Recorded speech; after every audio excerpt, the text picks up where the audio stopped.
Frank. What's the weirdest thing you've ever saw in here? Let me ask you a question, kid. Did you see that movie, Night of the Living Dead? Hey, we gonna party tonight or what? Yeah, we are gonna party. Well, where are we gonna party? I don't know, somewhere. Hey, we could go to the park. Oh, no, we can't. The cops said they'd shoot us if we go back to the park. Yeah, and I ain't in no mood to go tonight. I like death.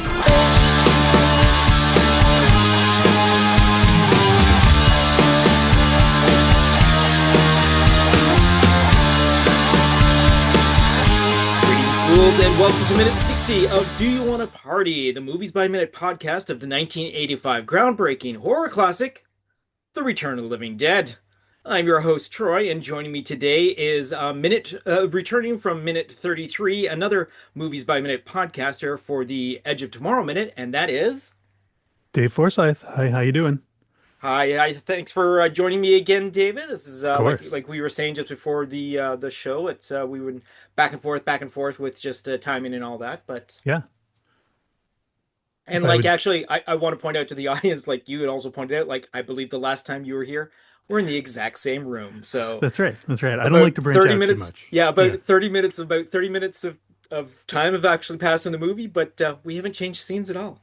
You know, it kind of shows the economy of filming of a movie of this scale, right? Like sometimes you have to set things in the same spaces just because of budget and time and things like that. And this movie doesn't feel like it's, you know, set in 2 rooms, 3 stages or whatever, but like they do a real good job with what they had for this movie, for sure. So. And especially seeing that, except for the like exterior where they're getting rained on, everything is a built set within a giant warehouse itself. So it's kind of neat that it's just built that's constructed that way.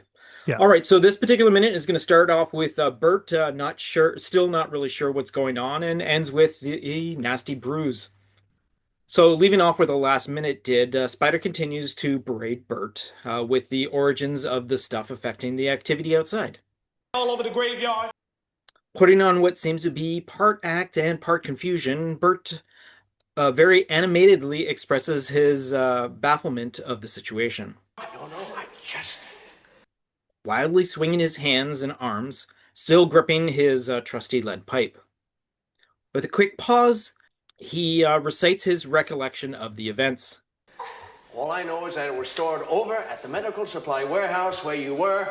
He points out where it originated from. He then debases his employees about their involvement. And these 2 geniuses managed to open a goddamn container and let the son of a bitch out! Let him out! His voice getting hotter, and as he does, Ernie steps up behind him as he notices Bert's temper rising to a place, and places a calming hand on him. The clock on the wall reads 1:45 a.m. Still slumped on the floor, resting stiffly on Tina's lap, is Freddy, still being gently held by his still teary-eyed girlfriend. Seated on the chair behind Scuzz, Ernie, Bert, and Spider is Frank, wrapped tightly in the gray wool blanket, looking just as gray as his buddy Fred. After Bert's explosive finish to his tale, Tina sobbingly questions if it's the explanation for Freddy's current condition. Is that why Freddy's sick? Moaning painfully, Freddy informs her of more details about the inhalation by himself and Frank. I breathed it, Tina. So did Frank there. A very concerned Spider kneels down and consolingly asks how it affected him. What did it do to you, Freddy? While Tina holds her face to the top of Freddy's head, he starts listing off his symptoms. I'm freezing. My muscles are stiffening up. At one particular, Ernie becomes quite interested as he's standing next to Scuzz. Stiffening up? The mortician questions Freddy further as he also leans down towards the shivering man. Stiffening up how, Freddy? His voice also sounding calming, as best as he can. Spider now slides behind Freddy to make room for Ernie. Much more pain, Freddy continues to express his situation. First, I got a really fucked headache. Then my stomach started cramping up. Now my arms and legs are cramping. As he looks, Tina does caress his hair, and Ernie looks around at the others. And once Freddy is done, Ernie takes action. Wanting to see better, he gently cradles Freddy's head and begins lifting him into an upright position. Let's take a look. Let's take a look. Freddy's body protests as it creaks and cracks. He cries out in pain. Tina's waterworks overflow. The sound of Freddy's body are loud and disturbing enough to make Scuzz cover his ears and look away in horror as, behind him, Frank silently cries in recognition.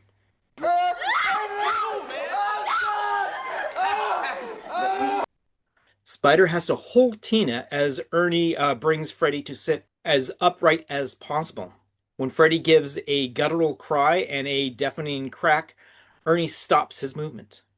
As Tina continues her crying, Ernie makes a suggestion to see under Freddy's top. Let's get a shirt, huh? As Spider slowly raises Freddy's shirt, Bert questions Ernie's intentions, to which he responds. What are you doing, Ernie? A hideous colored bruise covers over 90% of what we can see of Freddy's back. Spider makes an audible sound at this reveal. Oh, see. God.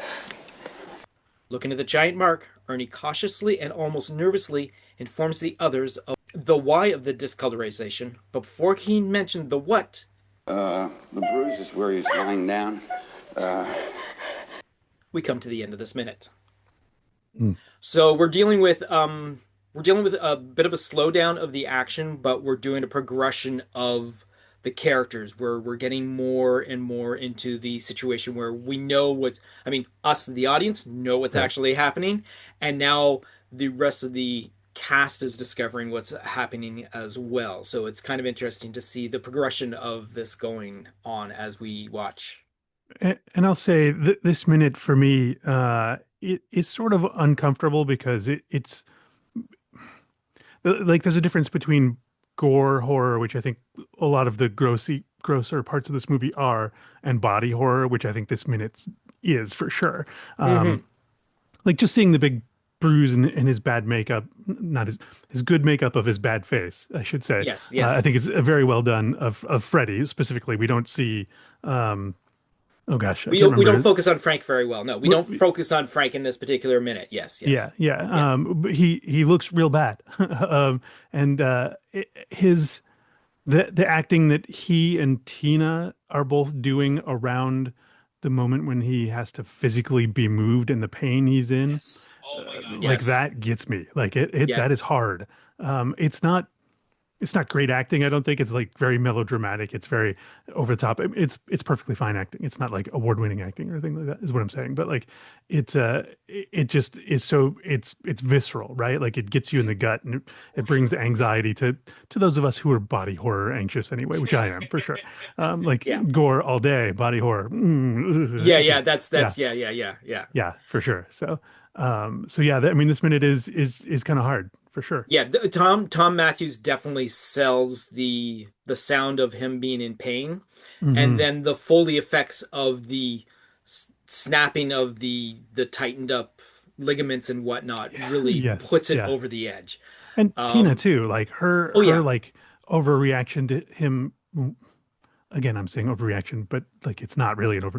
Her reaction to him being put through that is hard, and also like.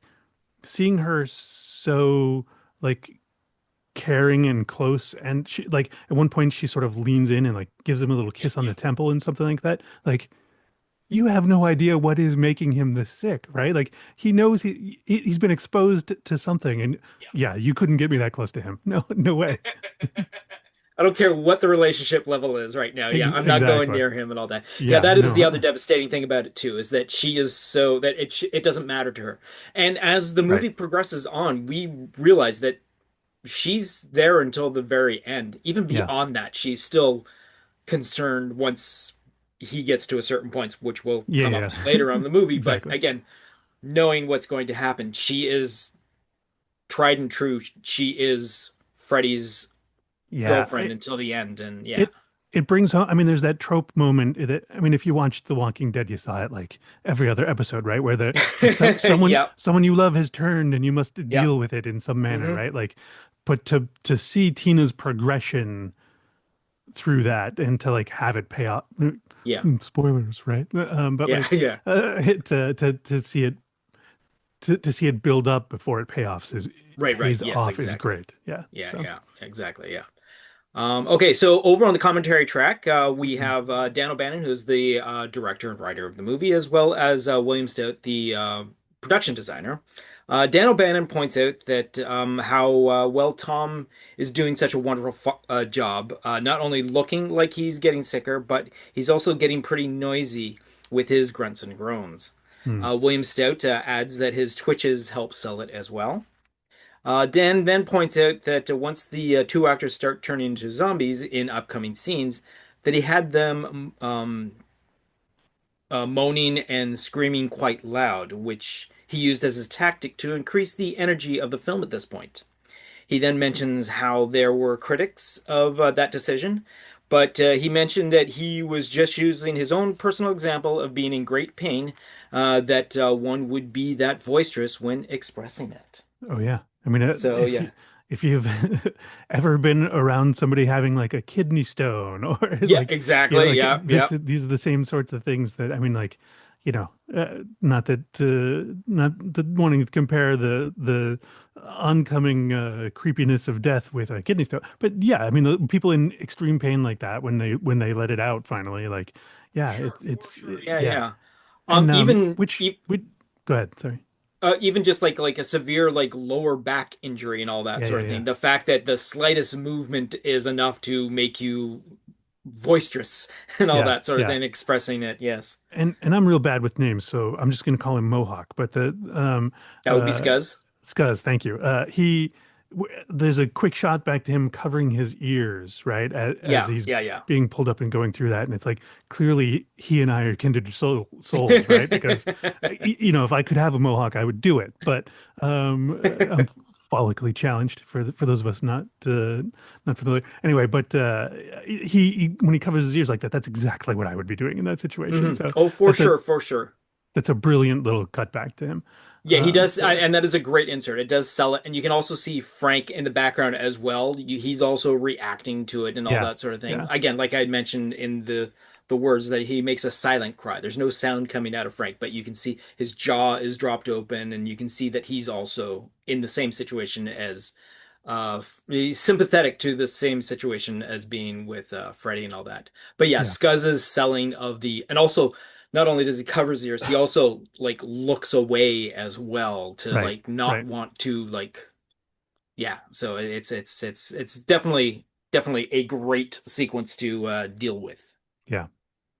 I think the other big memorable bit for me out of this minute is when again, bad with names, Bert, the boss. Mm-hmm. Yeah.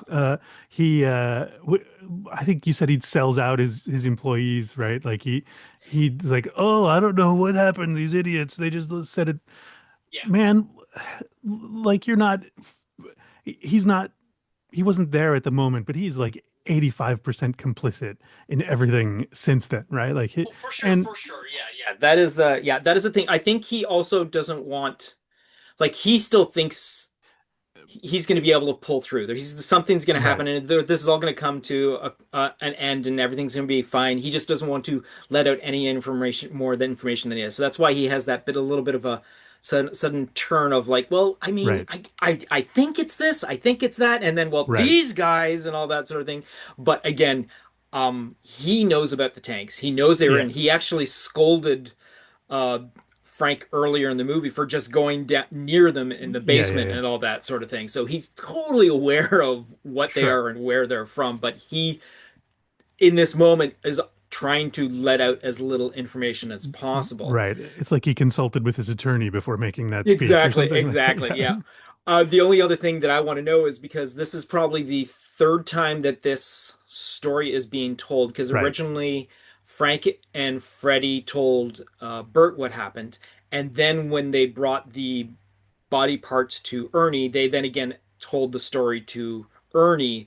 But we weren't privy to that information. So I'm just wondering how closely Ernie's Right. Like, what is Ernie understanding of the putting together? situation Yeah. Right. exactly compared to what he's just told these punks and all that sort of thing. So Right. yeah, it's just an interesting way to play the character playing the exact same information at least 3 times in the story Uh, so far. and we do see Ernie sort of acting as the expert here, and Hmm. you could surmise that maybe he's putting some stuff together, but in this instance, I think he's acting as the like dead body expert, right? Like Oh no, the for sure, bruises that for sure. Yeah, he's showing off are, you know, we don't hear the payoff of the explanation in this minute, but like, you know, exactly. Yeah, it comes from his it's corpse it, preparation career, not his it's basically deductive yeah, skills. it's another earlier in the movie Chekhov's question mark sort of Oh thing. yeah, Like because this right. movie is just so packed full of it. The next minute is when we come into the Chekhov's whatever it is sort of Yeah, thing yeah, because it gets name dropped in the beginning of the next minute. So yeah. all right, so according to the script, which we're dealing with the story and screenplay by Dan O'Bannon, and this is the revision from October of 1983, and again, it's based on the story and screenplay by John Russo, Rudy Rickey, and Russell Steiner. Meat has the first line. Right. For those to be informed, the script was the version of the script that we are dealing with has 2 name changes in it. When I say the name Meat, I'm actually meaning Spider. And if I Hmm. happen to mention, while she's not in this part, if I mention the name Dee Dee, it actually turns out to be trash in the end. So, Meat. How the fuck did it get all over the graveyard? Bert, miserably. I don't know.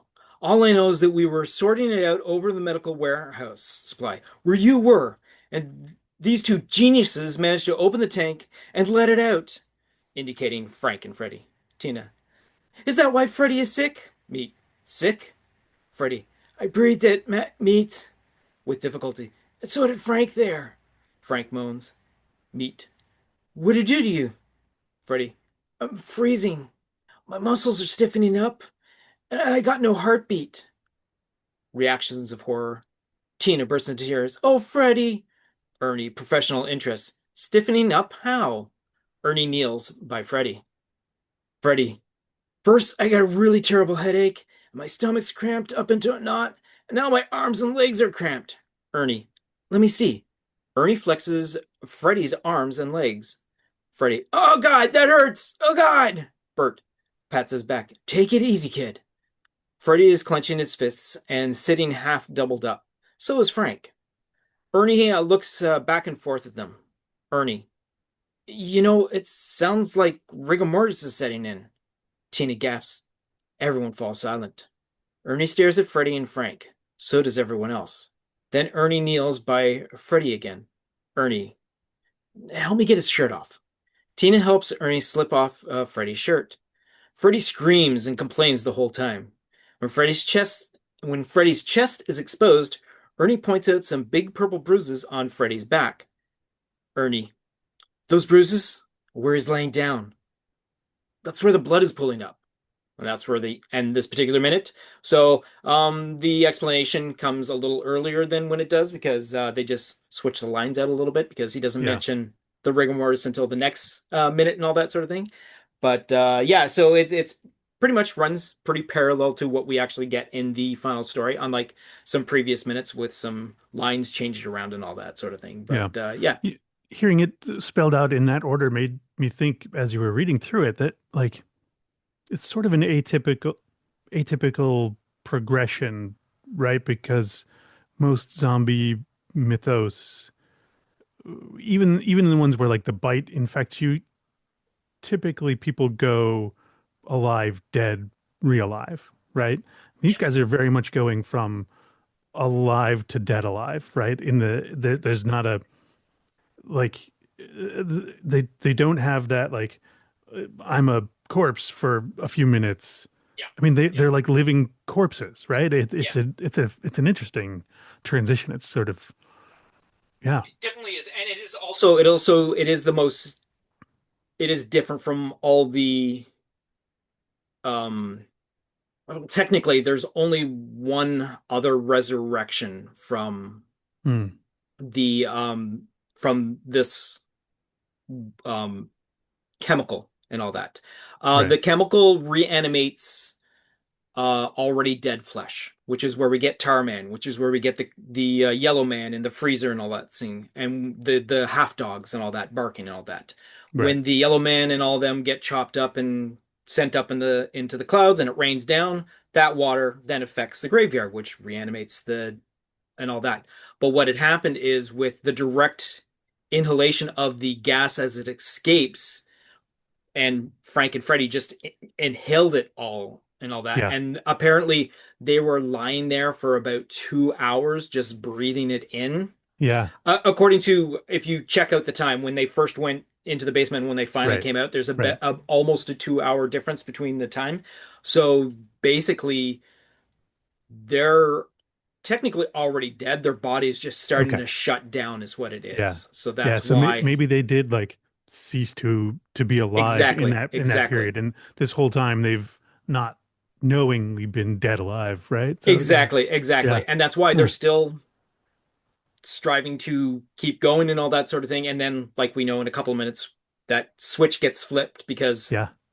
the final like domino falls over and then they're back up to yeah, exactly. Yeah. Yeah. The only other character obviously exists later on that comes back from being killed in the situation is Trash.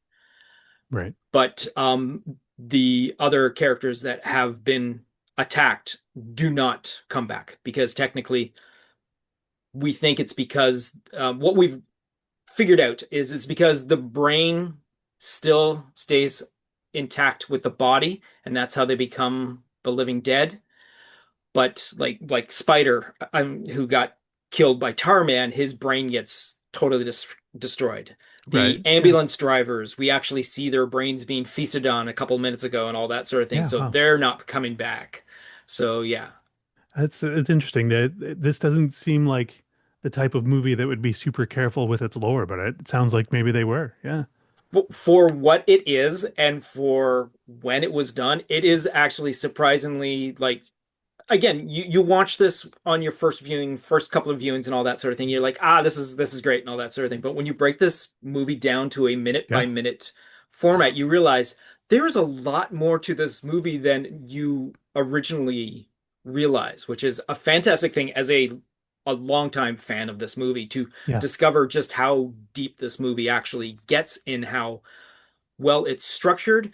And again, it also helps that Dan O'Bannon is a very good scriptwriter. He is really good at writing stories for the screen.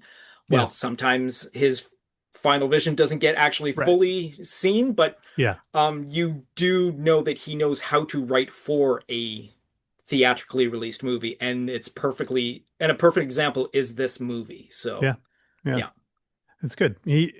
That's why I love this format. Like it lets you dig in. I know some people have done the format where they sort of hate watch something, and I can't imagine doing that because I attribute so much of every decision, like intentional or not, in my mind, some expert somewhere like made a decision to do this thing, right? Or some committee of people, and it was decided that this thing was done for this reason. And if you're just watching it and you find these details and you can kind of dismiss them, like that ruins the magic for me. Like, please, so much movie magic has been ruined for me. Let me have this, please. Just let me have it. Yeah, I mean, I can see someone getting like stuck in like a series. Like, I mean, sure. obviously the Star Wars Minute guys did every single Star Wars movie, and of Ugh. course you can hear in their voices when they're talking about the next movie that they don't really want to have to do, but they're going to do. Right. You can tell how, Right. and when they get through it, it's perfectly fine. Yeah. It's great to listen to them and all that sort of thing. But you're going to be stuck doing that. But like you said, I could not see myself doing this format for some movie that I was like, eh. I was asked if I was going to do like at least the next two of these Yeah. movies, and I'm like, well, I mean, I like that Tom Matthews is back, and so is like James Cameron for the second one, but there's not much Yeah. in the second one that I really like. But I kind of do like the third one, but I don't feel I need to. I don't think I can jump to the third one all of a sudden, sort of thing. But anyways. Might be fun to do like do your own commentary track for two or three, like one I session, mean, you know. if I feel like I'm going to do research Yeah, for that sort of thing, I probably would do my own yeah, sort of. Yeah, that would yeah, probably be the way to go for that. yeah. All right, so we're going to go to the work print comparison, which is where when you finished filming an entire movie, you have all your scenes that you cobble together into one giant project, and then you just edit it down to get to your final sequence, and that's what we have here. Now, in comparison, we are dealing with a minute 59 to 60 in the final print, but the work print comparison goes from minute 70:15 to 71:23. So it's a nice thing to see a little bit of extra little things and all that.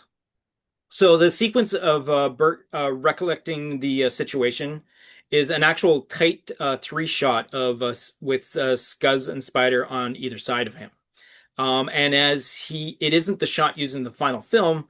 Clu Gallagher passes the pipe back and forth from hand to hand while he talks until it cuts to the full room shot, revealing Ernie standing behind where Scuzz and Bert were. So in that tight close-up shot, you should have seen Ernie, but he wasn't in it.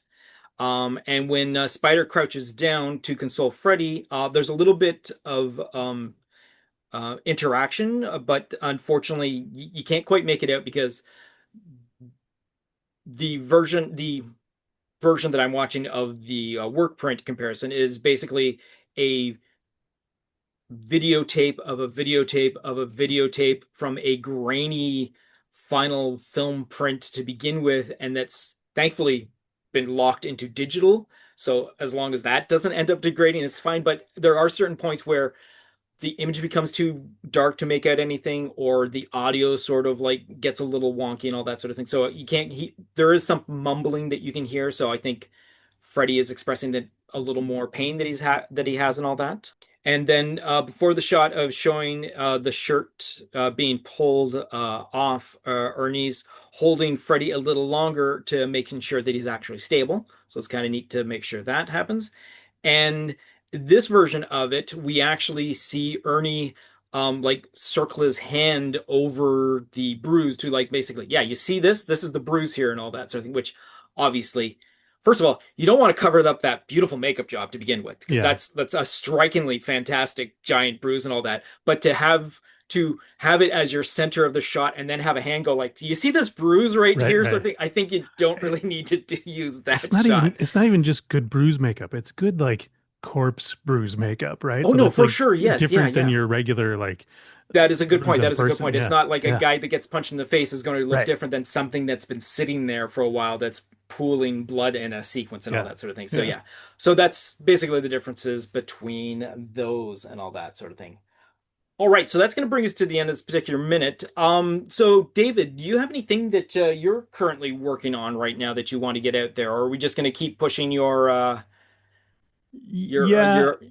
Oh, what are you working on? I've been working on something with a friend of mine. We in the 90s we did some public access television, right? Ooh, Yeah, and it was a live show that we were on for a 5 minute segment of every year or every week for several years. And he has most of them collected, and we've been kind of rewatching those, and some of them it has been like, that's better than I remembered, and some of them have been like, what were we thinking? And a lot of it's been like, why would we wear that? But yeah, so I'm going over that with a friend of mine. It will eventually be called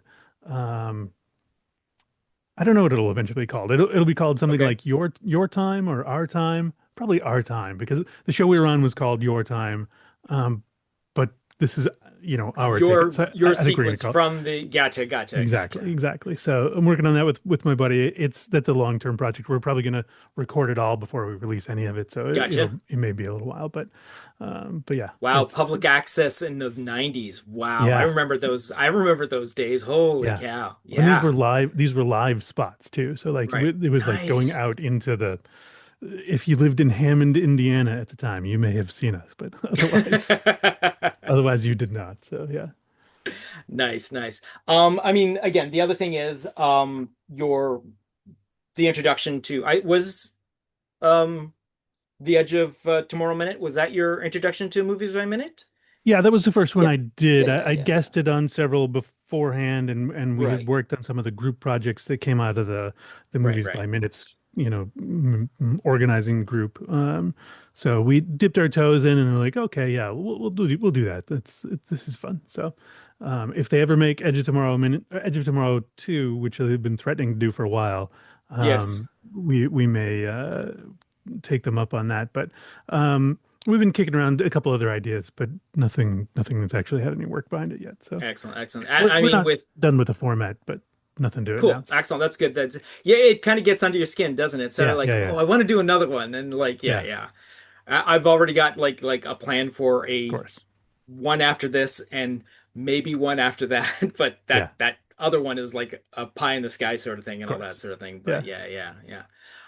And you never know. Now that Tom Cruise is done with Mission Impossible, I mean, he's going that's to need right. something else that His has a bunch calendar's of. open, right? Yeah, exactly. He's going to need something else that'll give him a bunch of stunts to do. Yeah, exactly. All right. Again, thank you, David, for joining for this Yeah, of particular course. minute. Thank you, audience, for also joining in on this train ride and all that.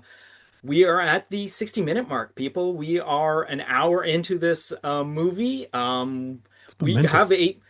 I mean, it's kind of weird to say that we only have a short 31 minutes to go, but I mean, at a weekly base, I'm still going to be doing this until February of next Right, year, but right. still Yeah, only 30 minutes left. So yeah, it's been a remarkable train ride, and I want to thank the audience for coming along with me. It's nice to see the numbers are slowly but surely increasing every single week, which is kind of nice. yeah. Again, if anyone's out there, if you're listening to this, you're obviously a fan of The Return of the Living Dead, and that there's no doubt that you know someone else that likes the movie as well. So you know what? Point them in the direction of this show. I'm pretty sure they'll enjoy it as much as you are because, hey, you're already at minute 60, and just keep in mind to tell them the first 5 or 6 episodes are a little bit on the wonky side because it's just me by myself. But once I get my co-hosts involved, it definitely gets a lot more entertaining and all that. Oh, and before we go any further, I just want to get across to the point that if you are listening to this particular episode on the day it drops, which is Wednesday, the 13th of August, 2025, I just want you to know that on Saturday, the 16th of August, 2025, we will be releasing a special episode on that day being the actual 40th anniversary of The Return of the Living Dead and its original release. So 40 years ago, movie came out, well, as of the 16th of August, and we've just decided to put out an extra episode just to celebrate the actual event. So, once again, And thank you, David. yeah. Thank you, audience. And I got nothing else to say except see you next Wednesday. You've just been listening to a Planet Geek production of Do You Want to Party? A Movies by Minute podcast of the 1985 The Return of the Living Dead. Please be sure to subscribe, download, comment, share, rate, and review. Be sure to follow us on our social media platforms: Facebook, YouTube, TikTok, Tumblr, or Letterboxd. Search for Planet Geek Productions. X, former Twitter, Instagram, and Blue Sky. Search for Planet Geek Pod. Or send us an email to planetgeekpod@gmail.com. Our closing music is provided by Night Chill. See the show notes for more details.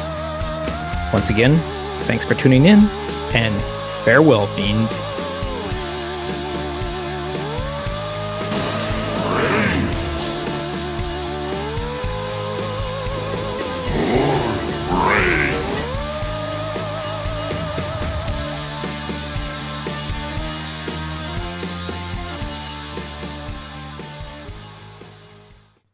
All right, so greetings, ghouls, and welcome to minute 60 of Do You Want to Party, the Movies by Minute podcast for the 1985 groundbreaking horror classic, The Return of the Jedi. Return of the Jedi? Yeah, Oh no, my dear that's lord! exactly what we're watching. I have it written out, just the letters and all that sort of thing, and every Right. single time I see it, I automatically read Return of the Jedi because I've done the same thing with Return of the Jedi. Oh my You're god! you're gonna need to like write it out in big bold letters, the Oh whole name of the frack! whole movie. Ah, man.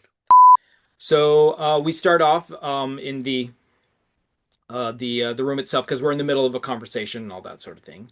So oh, I gotta find the line now. It's in the middle of this line. I'll just go to Bert's opening line for the whole entire thing. No, no, no, no, no, no, no. Is that why Freddy's sick? Nope, that's not it. Did I miss a page? Jesus Christ. Oh no, it's meat, right?